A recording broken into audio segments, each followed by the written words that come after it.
معلم میاد توی کلاس شما رو میاره پای تابلو، فقط یه سوال ازتون میپرسه، این تفریق رو انجام بدید. به فکر فرو میرید که چجور باید این تفریق رو انجام بدید. اگر این سوال توی ذهن شما هست که تفریق ها و جمع هایی که مخرج ها یکی نیستن را چجور باید انجام بدیم، تا آخر این ویدیو همراه من باشید.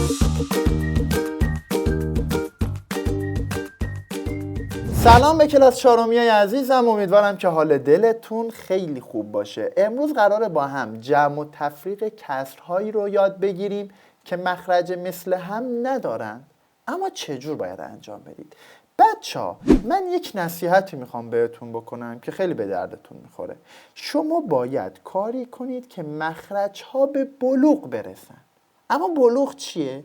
بلوغ یعنی اینکه بزرگ بشن، از کوچیکی در بیان و مخرج کوچیکه باید بزرگ بشه. فهمیدید چی شد؟ یه مخرج ها همیشه بزرگ هست، یکیشون کوچیکه، اون کوچیکه رو بزرگش کنی. یعنی چی آقا؟ بیاید به این نگاه کنید بچه ها. 5/8 منهای 2/4. خب کوچیکه کیه؟ به مخرج ها دقت کنید. 1/8 1/4. آفرین، کوچیکه 4. 4 باید برسه به 8، باید بزرگ بشه. اما چجور بزرگ میشه؟ ضرب در 2. آقا چجور بزرگ شد؟ خب 4 دوتا میشه 8 تا دیگه. پس 4 رو ضرب در 2 کنید. یه قانونی توی دنیا هست توی کسرها که کسرها همه جا با هم رفیقن. یعنی اگر مخرج ضرب در 2 میشه، صورت میگه منم ضرب در 2 میشم. قانون رفاقتیه که بین کسرها هست.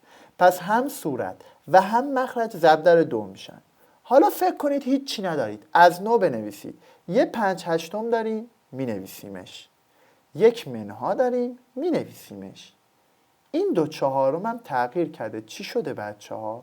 مخرج شده 8، 4 دوتا 8 تا، صورت شده 2 دوتا 4 تا، میشه 5/8 منهای 4/8 و به همین راحتی حل میشه. چون حالا راحت میتونید بگید 5 منهای 4 1 و 1/8.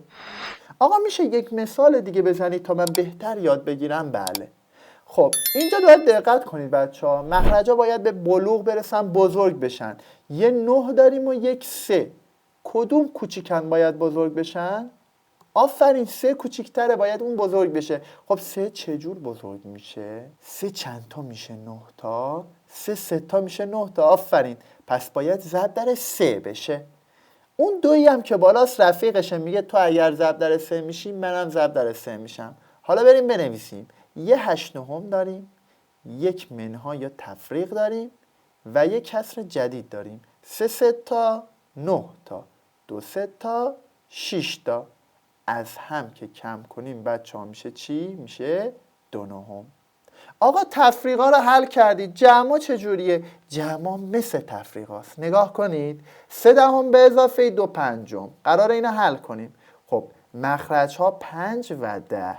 5 کوچیکه است، 5 تا 10 تا ضرب در 2 میشه، بالاش هم ضرب در 2 میشه، رفیقشه.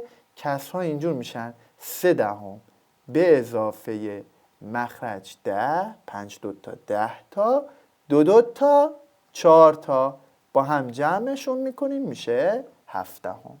بچه ها این جمع و تفریقا رو حل کردیم. اگر یاد گرفتید که بهتون تبریک میگم. یه چالش دارم براتون توی ویدیوی بعدی که داره بهتون پیشنهاد میشه، برید و سعی کنید اینا رو هم حل کنید و کاملتر یاد بگیرید. اما اگر یاد نگرفتید ویدیو رو ببرید عقب، یک بار دیگه نگاه کنید تا کامل یاد بگیرید. تا ویدیو دیگه شما رو به خدا میسپارم. خدا یار و یاورتون.